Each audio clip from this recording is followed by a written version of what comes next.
The command was delivered not with the sharp edge of malice, but with the flat, utilitarian exhaustion of a man who had simply run out of empathy.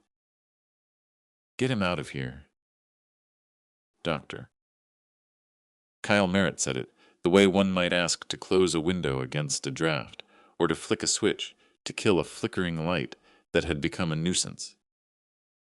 It wasn't intended to be cruel. It was the product of a human mind that had been pushed past the boundaries of endurance. Merritt was 32 years old and had not slept since 5 o'clock the previous morning. He had performed 2 procedures, reviewed 11 patient charts, and survived on half a granola bar consumed in a blur of activity. Now, standing at the nurse's station at 2:14 a.m. time equals 065s, his brain was struggling to decode a handwritten note. And the only thing he could fixate on was the sound, that slow, rhythmic slap of a wet mop on linoleum. Back and forth. Back and forth. Just 12 feet away. Walter Ames did not seem to hear the doctor. Or perhaps he did and chose to let the words slide off him like water off a waxed floor. At 71, Walter was thin, but it was the kind of thinness that wasn't born of sickness. It was the way some men settle into their essential selves after a long time. He moved with a method that only comes from a lifetime of labor. Every stroke of the mop was deliberate, overlapping the last with mathematical precision. His hands shook with a persistent, fine tremor, a rhythmic vibration that never truly stopped. To manage this, he had a simple rubber band looped around his left thumb and index finger. He had worn it so long that the skin underneath had a faint, permanent groove, secret geography that no one in the hospital had ever bothered to ask about. Dr. Merritt looked at him for maybe 3 seconds, seeing only a janitor, a source of noise, a disruption. Can someone get him out of here? The noise is just... Please. The nurse at the station, Sandra Ochoa, looked up from her paperwork. She looked at the exhausted doctor, and then she looked at Walter, who had reached the end of his row and was turning the mop, unhurried, to come back. She didn't say anything. Nobody said anything. This is not a story about a bad doctor. Doctor Merritt was just a man who had decided, in a single glance, who a person was. Most of us have done the same. We see the uniform, the age, the tremor, and we make the calculation in about 2 seconds before moving on. Time equals 1.1s. But this is a story about what a person looks like when they have been carrying something for 53 years. It is a story about the invisibility that some men choose, and the invisibility that is thrust upon them by a world that finds their truth too inconvenient to acknowledge. Walter Ames lived alone in a 1-bedroom apartment on Emerald Street.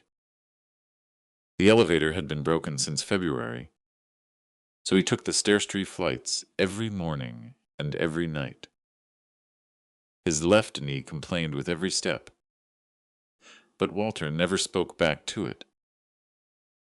His apartment was clean and neat, reflecting a man who had lived with himself long enough to know exactly what he needed and what he didn't. A chair, a table, a television he turned on just for the sound of another human voice. He had a coffee maker he used twice a day black. No sugar reaver since a medic told him in 1972 that sugar was for people who hadn't seen enough. On a hook by his door, He kept his keyring. Most people wouldn't notice it, but it held a small metal pin about the size of a thumbnail, green enamel, a sword over a pair of crossed arrows. He had carried it for 50 years and had never once explained its meaning. He worked the night shift, from 11 to 7, 6 nights a week. He had taken the job after his hands could no longer handle the warehouse work. And he told himself he stayed for the $11 hourly raise. But the truth was, he didn't mind hospitals at night. They were muted, and honest people were either fighting to stay or fighting to go. And Walter understood fighting. His hands had started shaking in 1990. It began as a small tremor when he lifted something heavy. But over the decades, it became a part of him. He had gone to the VA in 1994, then in 1998, 2003, and 2011. Each time, the claim was denied. The system told him there was an insufficient nexus between his condition and his service. Walter eventually stopped fighting the paperwork. Not because he gave up, but because the energy it cost him wasn't worth the money. He had just enough, and he had stopped needing things to be fair a long time ago. The truth that Walter carried was rooted in a country that officially didn't host American soldiers in 1970. It was part of MACV-SOGSOG, the Military Assistance Command Vietnam Studies and Observations Group. They ran covert, cross-border reconnaissance missions into Laos and Cambodia. Because the missions were classified, the soldiers couldn't tell their families, their doctors, or the VA where they had been. In the spring of 1971, Walter's team was inserted into a valley 40 kilometers inside the Laotian border. 6 men went in. Only 4 came home. The ground in that valley was wet with an experimental defoliant, a chemical intended to clear the canopy that hadn't been officially recorded. Within months of coming home, the survivors began to fail. One died in 2000. One is in a care facility. A third, Raymond Greer, has been in a wheelchair since 2009. Walter is the only one still walking, still working, still mopping floors at 2 a.m. He had filed his last claim in 2022, and like all the others, it was denied. He folded the denial letter and put it in the recycling bin, expecting nothing more.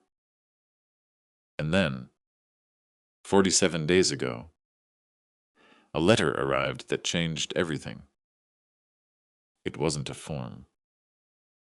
It was a letter on official letterhead stating that the records for Operation Copperhead had been declassified. His condition was finally recognized as service-connected. He was entitled to back pay, dating all the way back to 1994, 28 years of recognition. Walter read it, folded it once, and put it in time equals 1 ones. He didn't tell his daughter. He needed to sit with the truth of it first. After the incident with Dr. Comfort Merritt, Sandra Ochoa saw Walter push his cart past the supply room. She noticed the pin on his keys, the sword and the arrows. Her uncle had been in the army, and she knew the symbol. She stepped out and asked him, "Is that SOG?" Walter stopped.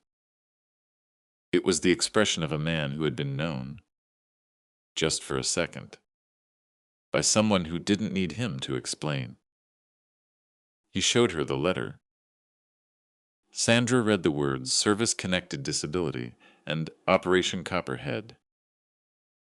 She looked at him and said, 53 years, break time equals 1.1. Walter replied, 53 years.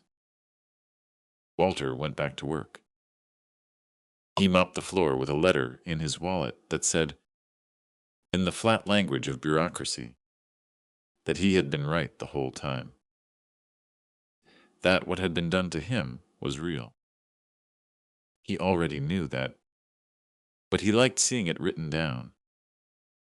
He left the hospital at 7 in the morning, sat at the bus stop, and felt the wallet against his fingers. His hands were trembling in the cold, and he tightened the rubber band on his thumb. He didn't feel vindicated in a grand way. The system that had denied him wasn't a person he could look in the eye and say, "You see now." There was just the letter break. Time equals 65's the morning. And the bus. We walk past men like Walter every day, unaware of the letters they carry or the valleys they've survived. Walter would have said he didn't need any of it. He would have been right. But the memory of that hallway stays the doctor who didn't look up, the silence that followed, and the man who kept mopping, carrying a weight that finally, officially, existed.